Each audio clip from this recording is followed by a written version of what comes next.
Saudações, irmãos. Nós vamos nesse tempo de estudo da Palavra de Deus, continuar vendo dentro do mês de maio, o tema da família. E hoje, dia 10/5, nós, na ocasião do culto vespertino, estaremos estudando à luz de Gênesis, capítulo 3, o tema O Pecado na Família. Então, nós vamos fazer a leitura de Gênesis 3, para dar início a esse nosso momento de estudo da palavra. Eu farei a leitura, os irmãos que puderem acompanhar em suas Bíblias, todo o capítulo 3 de Gênesis, é uma leitura meio extensa, eu tentarei ser um pouco mais rápido, mas acompanhe em sua Bíblia, diz assim: Mas a serpente mais sagaz que todos os animais selváticos que o Senhor Deus tinha feito, disse à mulher: É assim que Deus disse, não comereis de toda a árvore do jardim? Respondeu-lhe a mulher: Do fruto da árvore do jardim podemos comer, mas do fruto da árvore que está no meio do jardim, disse Deus, dele não comereis, nem tocareis nele, para que não morrais. Então a serpente disse à mulher: É certo que não morrereis, porque Deus sabe que no dia em que dele comerdes, se vos abrirão os olhos, e sereis como Deus.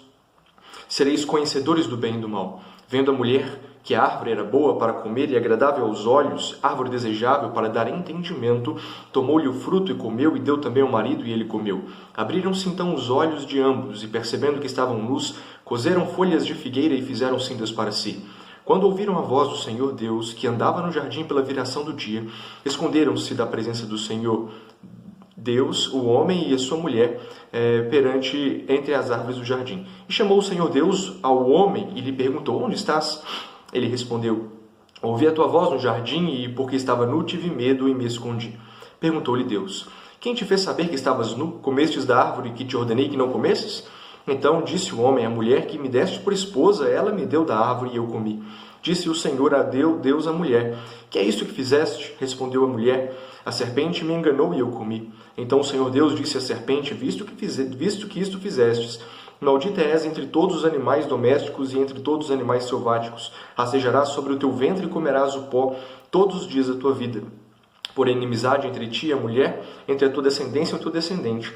Este te ferirá a cabeça e tu lhe ferirás o calcanhar.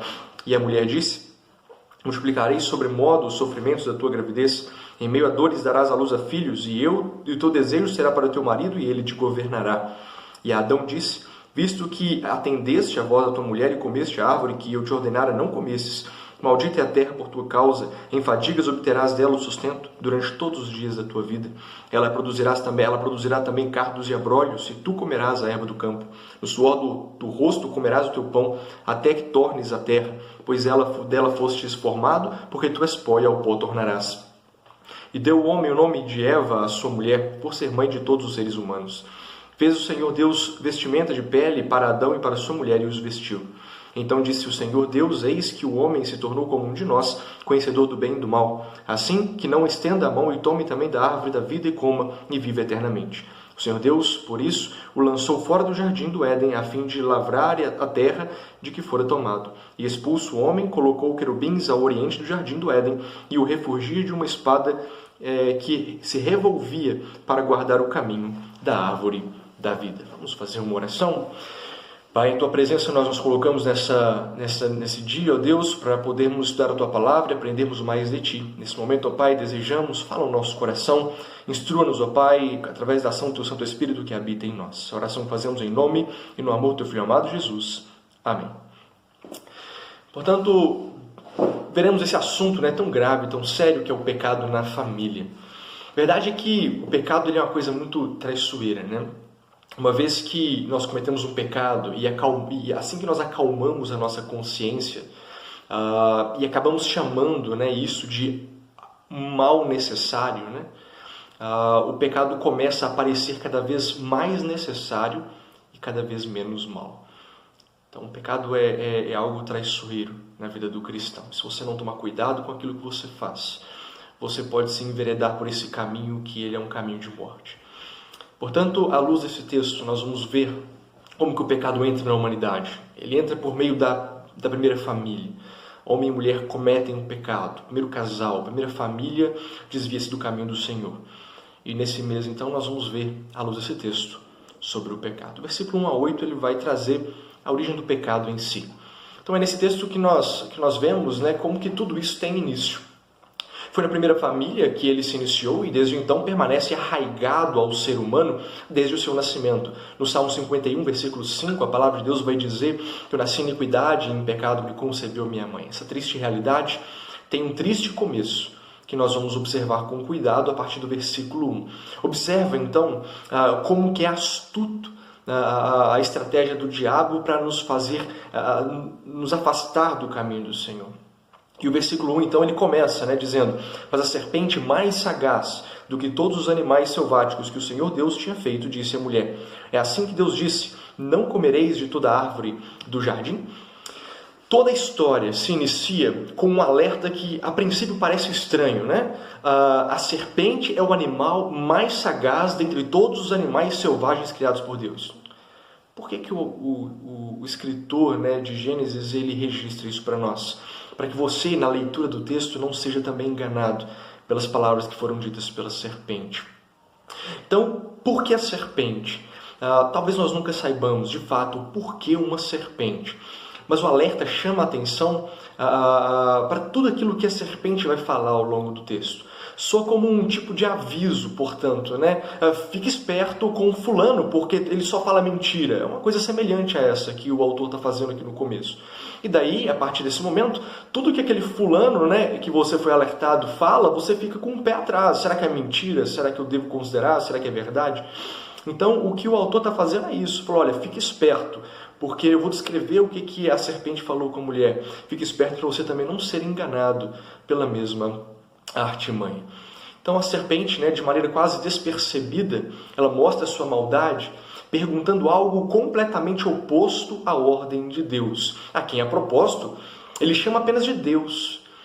Parece uma coisa boba e passa despercebido muitas vezes, mas repare bem nos capítulos 2 e 3 de Gênesis, sempre que se refere a Deus, se refere a palavra que descreve Senhor Deus. Veja lá, capítulo 2, Versículo 7, formou o Senhor Deus ao homem. Versículo 8, e plantou o Senhor Deus no jardim. Versículo 9, do solo fez o Senhor Deus brotar.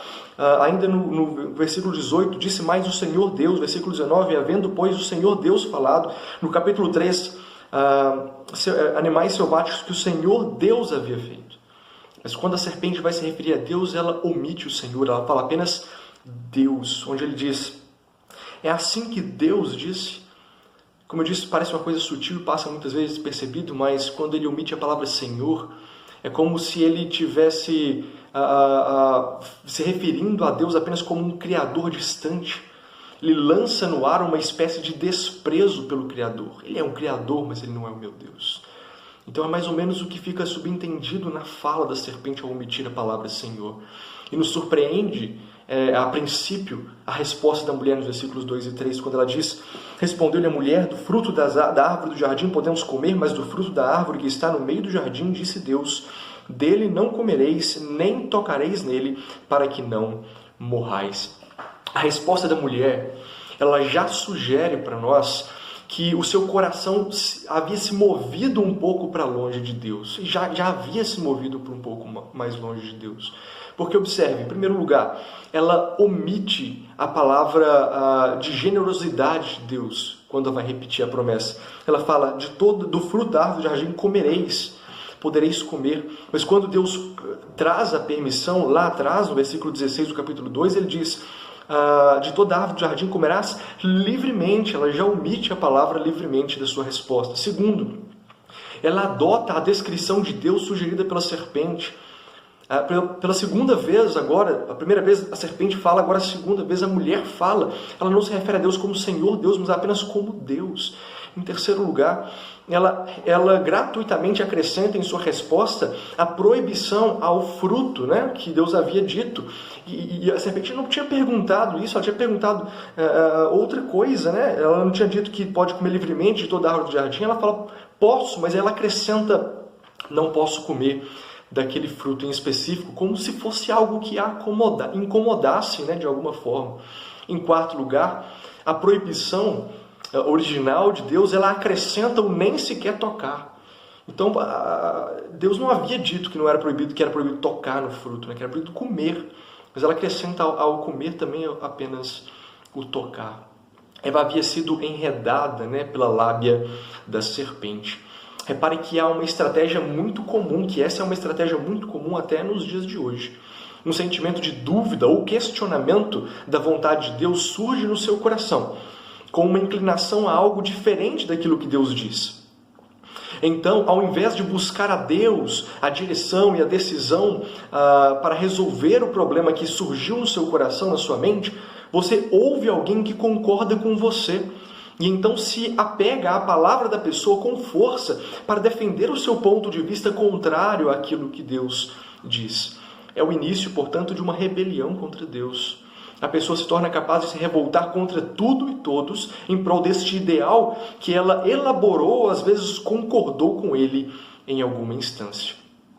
O versículo 4 a 5, ele continua dizendo: Então a serpente disse à mulher: É certo que não morrereis, porque Deus sabe que no dia em que dele comerdes, vos abrirão os olhos, e como Deus sereis conhecedores do bem e do mal.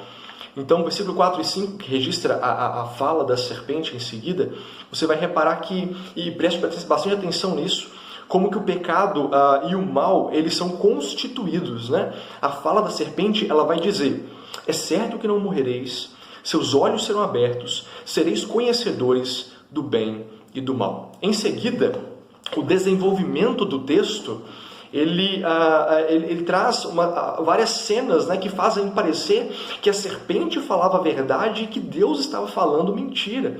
Repare bem, no primeiro momento que eles comem, né, eles não morrem. A Bíblia vai registrar, por exemplo, que Adão vai morrer 930 anos depois, com 930 anos de idade, né? Quer dizer, muito tempo depois. Em seguida, no versículo 7, vai registrar isso para a gente, os olhos são abertos. E ainda no terceiro ponto, né, no versículo 22, Deus afirma que eles são conhecedores do bem e do mal. Então repara como que o diabo é astuto, né? Como que ele é sagaz. Porque a forma como ele fala, a forma como ele responde à mulher, como ele descreve o que acontecer em seguida, faz parecer que ele tem razão e Deus está errado. A mentira e as meias-verdades, quando falam aquilo que nós queremos ouvir, se tornam uma ferramenta muito perigosa do diabo para nos convencer a nos afastar de Deus e a seguir, cheios de razão, uma vida à parte de nosso Deus. Esta é uma importante estratégia usada por Satanás. Repara que João, capítulo 8, versículo 44, Jesus diz que o diabo é o pai da mentira. E ao afirmar, né, portanto, o oposto a Deus, do que Deus tinha dito, né, no versículo 4, né, quando ele diz: É certo que não morrereis, nós encontramos aqui a primeira mentira, né, contada na história da humanidade. Portanto, o diabo é o pai da mentira, ele é o autor da primeira mentira que foi contada na humanidade. E com essa mentira, né, e as meias verdades que se seguem na sua resposta, ele lança credibilidade a quem fala, né, e visa, portanto, com essa mentira e as meias verdades, aplacar o medo do juízo pela infração da lei. Então a mentira e as meias verdades, elas vêm justamente para desinibir a pessoa a cometer o pecado. Então você releva as consequências do erro para que a pessoa sinta-se à vontade de cometê-lo, de fazer aquilo que já intentou no seu coração.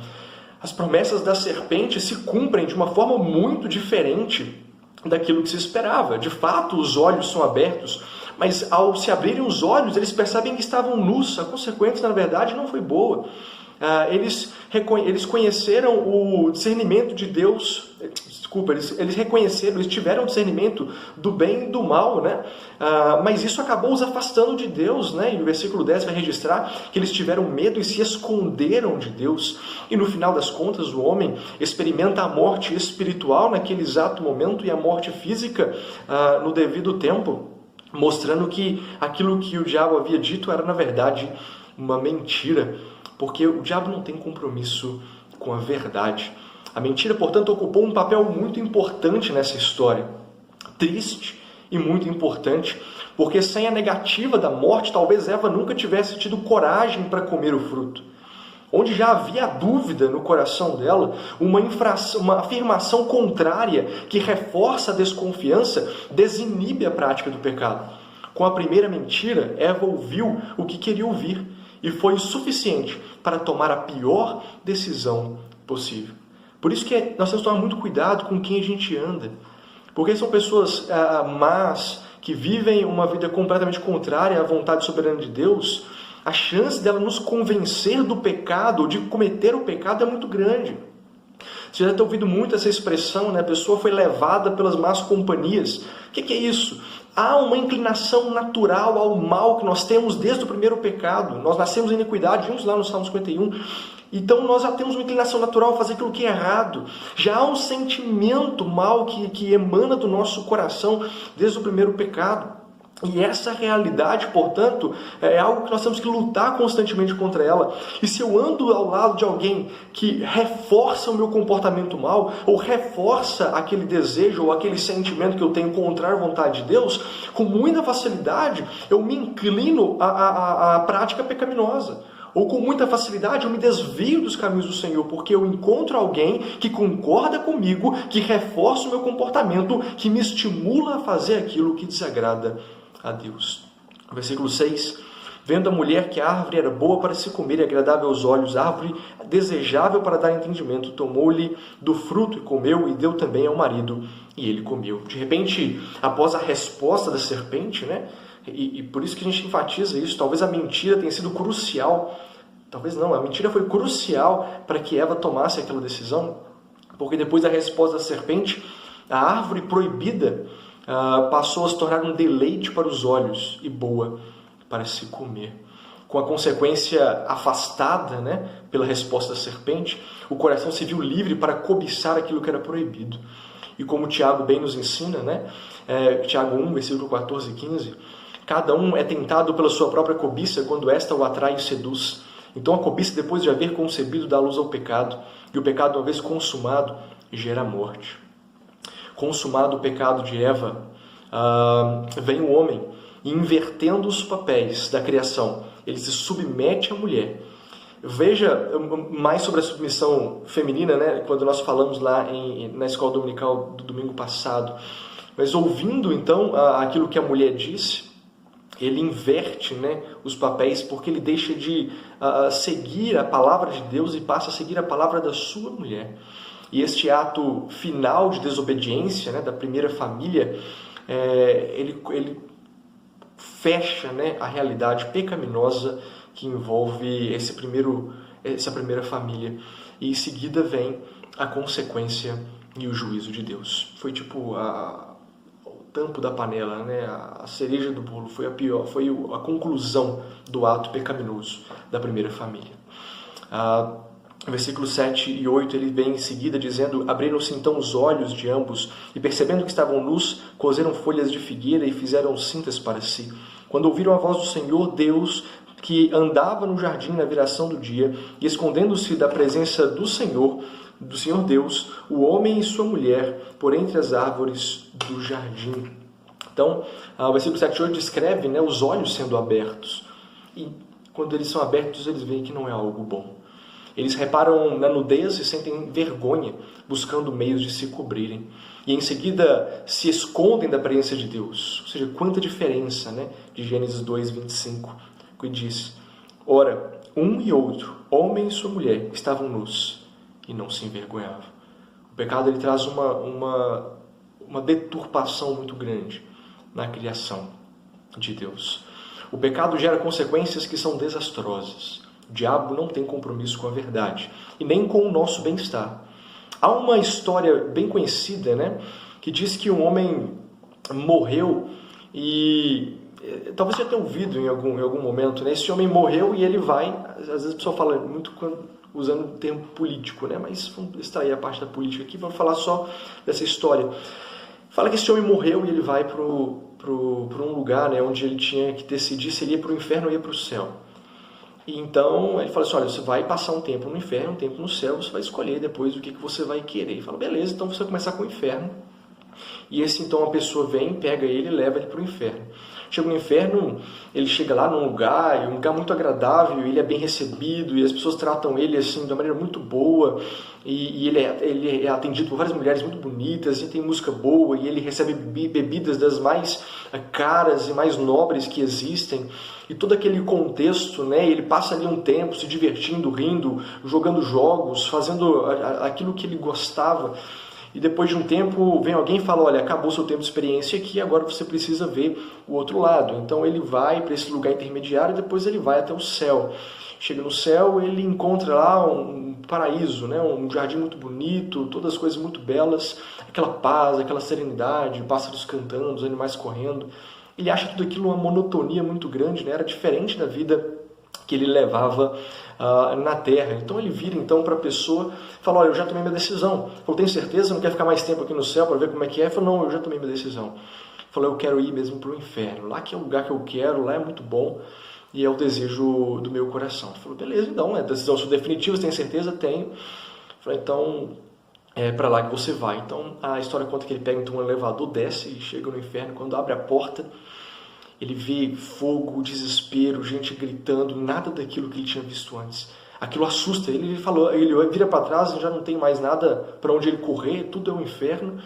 E ele fica desesperado, ele fala, mas não foi para aqui que eu tinha vindo antes? Não é aqui que eu escolhi para vir? Então uma pessoa chega perto dele e fala assim, olha, aqui é exatamente aquele lugar, mas a verdade é que você estava no departamento de marketing. Agora que você já escolheu para cá, nós não precisamos mais daquilo.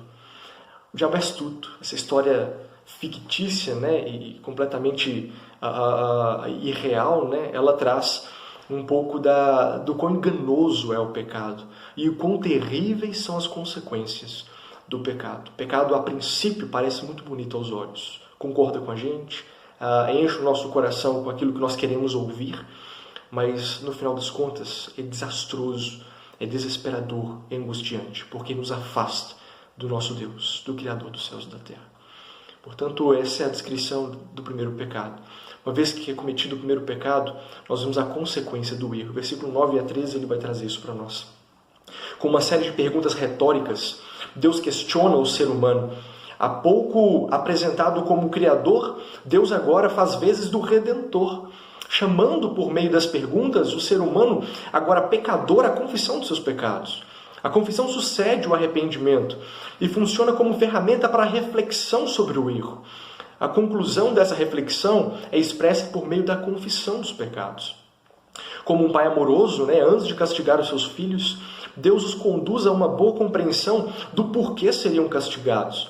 Apesar disso, a vergonha e o medo diante de algo completamente novo e visivelmente ruim leva a culpar o outro das consequências do seu pecado. As respostas, portanto, que se seguem revelam os efeitos divisivos que o pecado traz na vida do ser humano, colocando o homem contra a sua companheira criada por Deus e colocando os dois contra Deus e contra a natureza. O pecado colocou alienação entre Deus e o homem, entre homens e mulheres, entre os animais e os homens. O pecado é algo desastroso, causa problemas terríveis. O pecado não traz nada de bom para a vida da gente.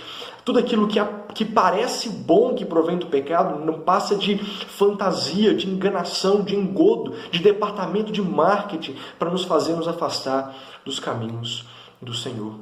A verdade é que quando encontramos desculpas para o nosso pecado, pensamos apenas no momento em que ele foi cometido. Além disso, é fácil culpar o diabo, que é a antiga serpente, Apocalipse 12, versículo 9. Mas como vimos, nós somos os únicos e verdadeiros culpados do pecado que nós cometemos. Tudo inicia com um distanciamento de Deus, evoluindo para uma cobiça, que nem sempre está relacionada com objetos. Às vezes, cobiçamos poder, cobiçamos a razão e termina com o triste pecado. Com isso, precisamos ter consciência do erro para podermos fazer algo a respeito disso. Quando você está andando de carro e os seus freios falham, você sentiu as consequências da falha, o carro não parou. Não adianta você deixar isso para lá, achando que na próxima vez que você ligar o carro vai estar tudo funcionando perfeitamente. Não, você precisa parar e averiguar todas as partes que envolvem o sistema de frenagem do carro para saber aonde aconteceu a falha, para corrigir aquela falha e não ter mais prejuízo, não ter problema maior com aquilo depois. Assim é a consciência do pecado. Quando você comete o pecado, você tem que parar e ter um momento de reflexão sobre o que você fez de errado, como aquilo chegou no pecado, quais decisões que você tomou, qual foi o que estava envolvido nesse processo que levou você a fazer algo tão desastroso, tão terrível que é cometer o pecado. Então faça uma avaliação, tome consciência do erro. O primeiro passo, então, para o arrependimento, para a confissão, é tomar consciência do erro, consciência do pecado. Ao avaliarmos nossa vida, quando praticamos o pecado, portanto, tomamos consciência desse erro. E quando fazemos sob a direção de Deus, identificamos a sua real origem, mas nada podemos fazer a respeito. O que nos resta é confessar a Deus e pela graça de Cristo Jesus, Ele pode perdoar os nossos pecados. Então, quando nós reconhecemos o nosso erro, nós também reconhecemos que não há nada a se fazer para corrigir esse problema. A única coisa que nos resta é entregar a nossa vida a Cristo e confessar a Ele os nossos pecados. E falar: Senhor, tem misericórdia de nós, porque estamos arrependidos dos pecados que cometemos e precisamos do seu perdão. Só Deus é capaz de fazer algo para aplacar o prejuízo que o pecado traz na nossa vida. Só Deus é capaz de perdoar os nossos pecados. Só Deus é capaz de tirar os nossos pés do caminho errado e voltar para o caminho certo. Só Deus é capaz de nos dar a direção que nós precisamos viver para a glória de Deus. Só Deus pode nos fortalecer para viver uma vida de integridade e fidelidade na sua presença. Então, em primeiro lugar, nós vimos como o pecado é construído na nossa vida. Vimos que ele começa no nosso coração. Então, o início do pecado não está na fala da serpente, mas está nas intenções do coração de Eva. Depois também na intenção má do homem, de inverter os papéis da família na criação. Em seguida, nós vimos que nós precisamos confrontar o pecado para tomar consciência do erro que nós cometemos.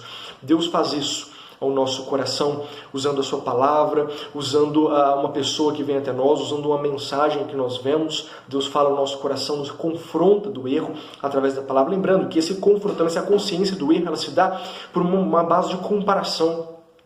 Você não consegue identificar o erro se você não tiver um padrão para comparar o erro. E o padrão é a verdade da palavra de Deus. Então a gente só tem consciência do pecado quando nós conhecemos a palavra de Deus e nós confrontamos o que nós fazemos com a palavra de Deus e identificamos nesse processo o que de fato errado nós cometemos, o que de fato desagradou a Deus nesse processo. Por isso que uma pessoa que não é cristã não tem noção de pecado, porque ela não tem um padrão de comparação, que é a verdade da palavra de Deus. Portanto, quando nós temos Jesus como Senhor e Salvador da nossa vida, nós temos um padrão de comparação e precisamos confrontar as nossas atitudes com a palavra de Deus para poder identificar o que há de errado e assim corrigir os nossos erros para vivermos para a glória do Senhor em integridade e santidade de vida. Uma vez conscientes do erro, nós enxergamos agora as consequências do erro. Versículos 14 a 24 vão dizer... Então, vamos ler na medida que vai sendo estudado, que é um trecho grande. Então, sendo justo, Deus precisa corrigir o erro. A dó nunca pode aplacar o senso de justiça. Entenda isso. Por mais que Deus se compadeça de nós, Deus é justo. E sendo justo, Ele precisa corrigir o erro. Então, é justo a correção que Ele coloca e que Ele aplica na nossa vida. Então foi uma falha aparentemente simples, mas foi uma desobediência a uma lei previamente definida e bem divulgada. O pecado gera consequências, e o primeiro a receber foi a serpente. Versículo 14. Então o Senhor Deus disse à serpente: visto que isso fizestes, maldita és entre todos os animais domésticos, e o és entre todos os animais selváticos. Rastejarás sobre o teu ventre e comerás pó todos os dias da tua vida. É difícil afirmar que antes a serpente tinha perna, falava. É difícil a gente afirmar isso. Até uma fala aqui, a gente sabe que lá na Apocalipse vai dizer que nesse momento o diabo estava falando por meio da serpente. Então, às vezes, a pessoa associa muito a figura da antiga serpente com o dragão chinês, aquela figura comprida, com pernas e com uma cabeça diferente. Mas é difícil a gente falar que era daquela forma ou que tinha uma coisa tão diferente assim. A Bíblia não fala nada sobre isso, né? E não tem como, ou então, a gente definir isso com mais clareza, até porque a Bíblia não tem intenção de ser um livro de biologia. Ficamos então com a parte que interessa. A consequência de rastejar sobre o ventre e comer poeira simboliza, né, uma eterna humilhação pelo mal que ela cometeu. Então, quando você olha para a serpente rastejando sobre o ventre, né, comendo poeira, tudo empoeirada ali, porque está sempre com a cabeça no pó, isso traz, né, essa ideia de humilhação pelo que ela fez no começo. O versículo 15 traz para nós ainda: porém, inimizade entre ti e a mulher, e entre a tua descendência e o teu descendente, este te ferirás a cabeça e tu lhe ferirás o calcanhar. Então, o versículo 15, ele acrescenta que a partir dali haverá sempre uma inimizade entre a serpente, né, e o ser humano. O versículo 15, porém, tem um significado que vai muito mais além, né, disso, né, é muito mais profundo. Que também, o versículo 15 é muito conhecido como proto-evangelho, principalmente a parte B. Ele simboliza, então, a complicada luta do ser humano contra as tentações e o pecado, levando a danos e prejuízos para a humanidade como um todo, mas que no devido tempo terá a cabeça esmagada, né? O diabo terá a cabeça esmagada e o pecado será completamente destruído da parte de Deus.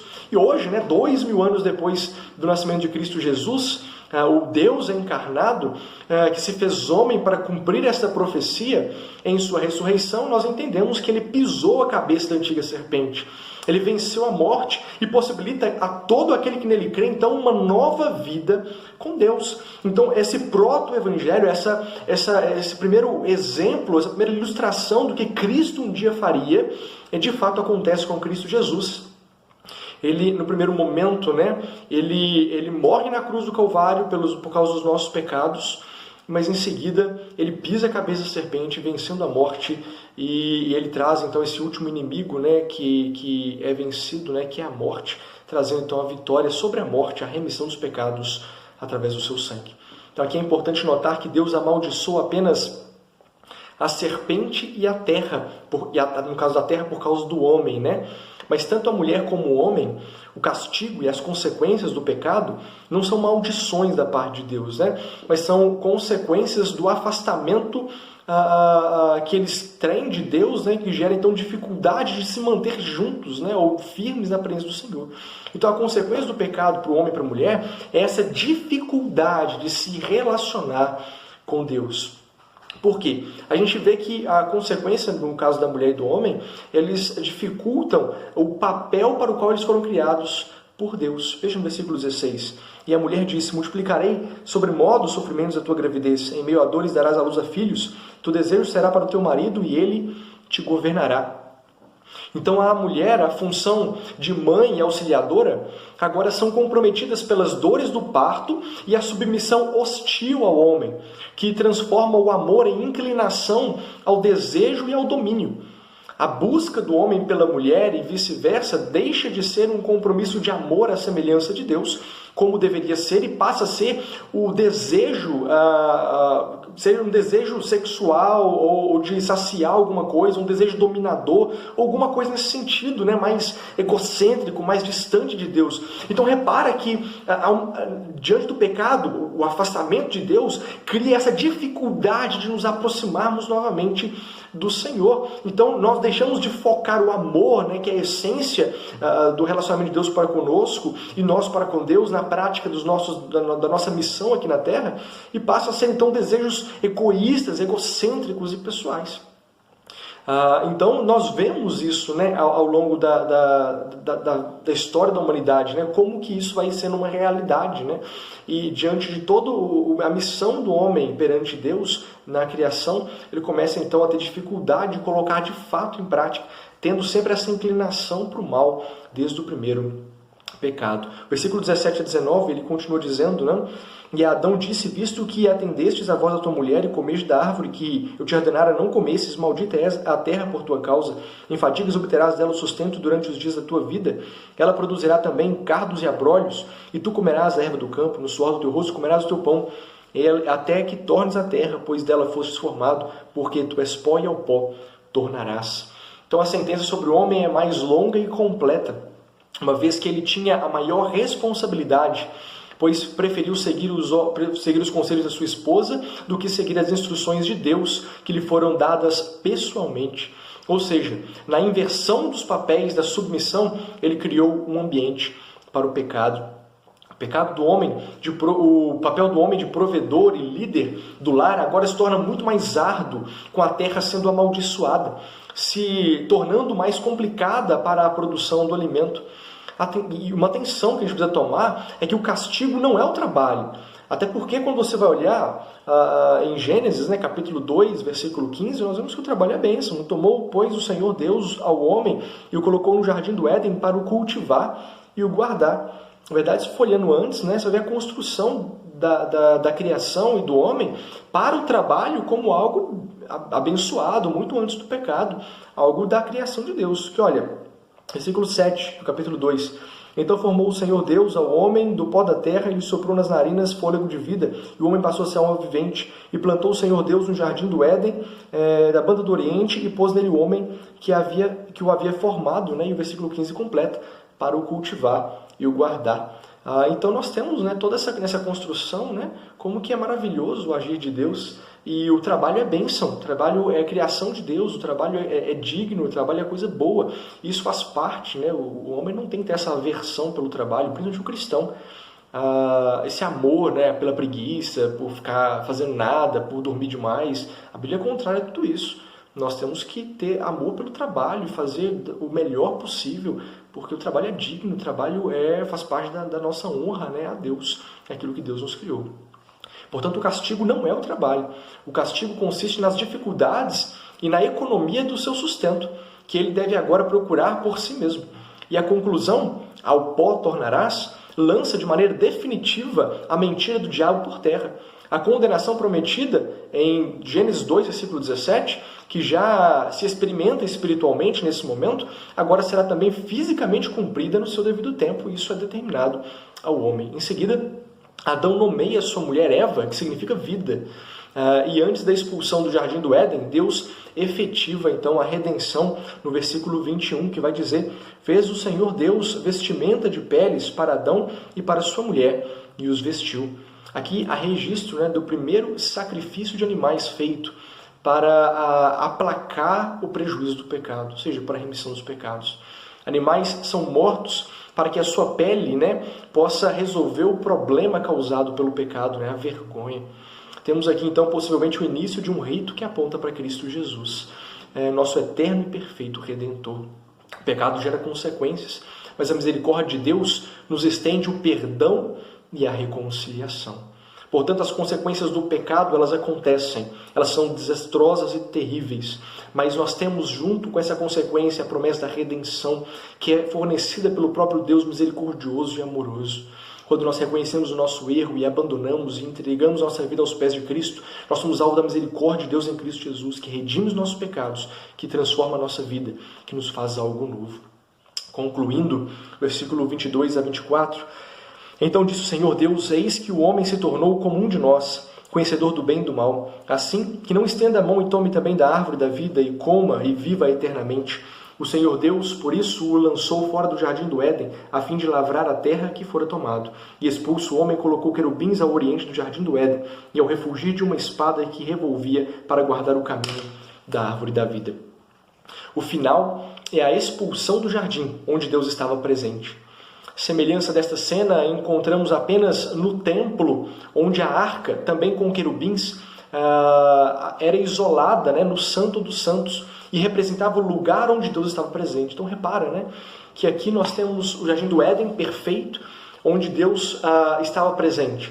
Aí acontece o pecado, o homem é expulso, querubins marcam o lugar onde estava Deus e o homem não tinha mais acesso. Depois nós temos Deus mandando criar a Arca da Aliança, né? E querubins estavam em cima da arca, 2 querubins em cima da arca, e eles marcam ali no Santo dos Santos, era um lugar reservado, o lugar onde Deus se fazia presente e onde a maioria das pessoas não podiam entrar. No Novo Testamento, né, isso segue por todo o Antigo Testamento. No Novo Testamento, né, o início do reino de Deus entre nós, Deus deixa de estar isolado num local, né? Porque Cristo restabelece o relacionamento direto com o Pai, que no Antigo Testamento era isolado antes pelos querubins, mas agora nós somos reunidos com Deus novamente por meio de Cristo Jesus. Mas ainda o reino de Deus não está completo. Então repara a construção da coisa, né? A separação começa ali no Jardim do Éden, a ilustração disso continua na Arca da Aliança e o Santo dos Santos, mas quando Cristo Jesus vem, ele traz uma nova aliança no seu sangue. E ele instaura, ele instala na humanidade o seu reino. O reino de Deus já está entre nós, mas ainda não. Esse já está, ele fica claro, porque aquela separação marcada pelos querubins agora não existe mais. A Bíblia fala que quando ele morre, o véu se rasga. E nós passamos a ter livre acesso a Deus pelo sangue do Cordeiro. Agora nós temos um mediador dessa aliança, que é Cristo Jesus, e o Espírito Santo como penhor dessa aliança.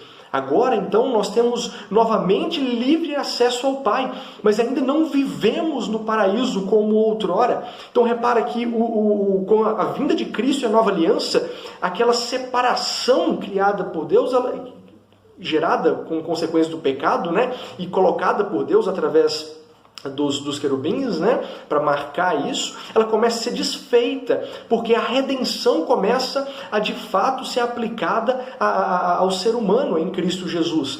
Então aquela marca da separação já não existe mais. Nós temos o Espírito Santo em nós que atesta isso, mas ainda não estamos no paraíso. Então o reino de Deus está entre nós, mas ainda não plenamente. Mas a palavra de Deus fala que há um dia que Jesus vai voltar e vai colocar o fim nessa natureza como nós conhecemos, corrompida pelo pecado, e então nós voltaremos para algo semelhante ao Jardim do Éden, que é chamado de novo céu e nova terra, com direito à árvore da vida e tudo. Apocalipse 2, versículo 7, 22, versículo 2, 14 e 19 vai nos dizer isso. A verdade é que a história da humanidade se constrói de Éden a Éden, e o centro dessa história é a redenção em Cristo Jesus. Portanto, meus irmãos, o pecado é terrível, gera consequências, traz a morte, nos afasta de Deus, gera problemas na nossa vida. Mas quando nós reconhecemos o pecado, confessamos o pecado, nós encontramos um Deus misericordioso, pronto para redimir as nossas vidas, perdoar os nossos pecados e nos fazer algo novo. Por isso, se você se encontra numa realidade pecaminosa, longe de Deus, ou mesmo vem num relacionamento com Deus, mas agora cometeu um pecado que tem trazido prejuízo na sua vida, de qualquer instância possível, entregue seus caminhos ao Senhor, peça perdão pelos seus pecados e creia num Deus que misericordiosamente redime os nossos pecados em Cristo Jesus. Portanto, meus irmãos, que Deus possa nos abençoar. Hoje nós vimos o pecado na família, como ele é traiçoeiro, como ele é desesperador. Mas nós vimos também como pode ser a esperança em Cristo Jesus, na ressurreição dos mortos, na remissão dos pecados, na transformação de vida, na nova aliança. Portanto, reconhecemos a realidade do pecado, mas reconhecemos também a realidade daquele que redime os nossos pecados pelo seu sangue. Que Deus possa nos abençoar, que possamos abandonar a prática do pecado, nos abraçar a Cristo Jesus numa vida de fidelidade e integridade a Deus, buscando na prática da palavra do Senhor um retorno às Escrituras e à missão que Deus colocou na nossa vida. O marido como um marido temente a Deus, a esposa como uma esposa temente a Deus, os filhos como filhos responsáveis e tementes a Deus. Uma família firme, fundamentada e alicerçada nos princípios da palavra de Deus, que deixam de lado a cobiça que está presente no nosso coração, para submeter a fidelidade à palavra do Senhor e à direção soberana de Deus na nossa vida. Que Deus abençoe a sua vida, a sua família, o seu lar, que possamos buscar na confissão dos pecados uma vida de fidelidade ao Senhor para a glória do santo nome de Deus. Vamos fazer uma oração encerrando esse momento de culto. Senhor Deus, te agradecemos, ó Pai, porque tua palavra é viva e eficaz. Vimos hoje, ó Pai, a origem do pecado e como ela é desastrosa e traiçoeira. Vimos que geram consequências. Mas vimos também, ó Pai, que quando nós confessamos nossos pecados e o deixamos, nós encontramos em Cristo Jesus, ó Pai, o remidor da nossa alma, o remidor dos nossos pecados. Por isso, ó Pai, clamamos ao Senhor, dá-nos sempre, ó Deus, esse desejo ardente de fidelidade ao Senhor, esse sentimento de nos afastarmos do pecado para vivermos em integridade com o Senhor. Ajuda-nos, ó Pai, a nos submetermos como servos humildes e fiéis à Tua palavra viva e eficaz, e assim vivermos em integridade e honra para a glória do Santo Nome. A oração que fazemos em nome e no amor do Filho amado Jesus. Amém. Deus abençoe a sua vida, um bom restante de noite e até a próxima com a graça de Cristo Jesus.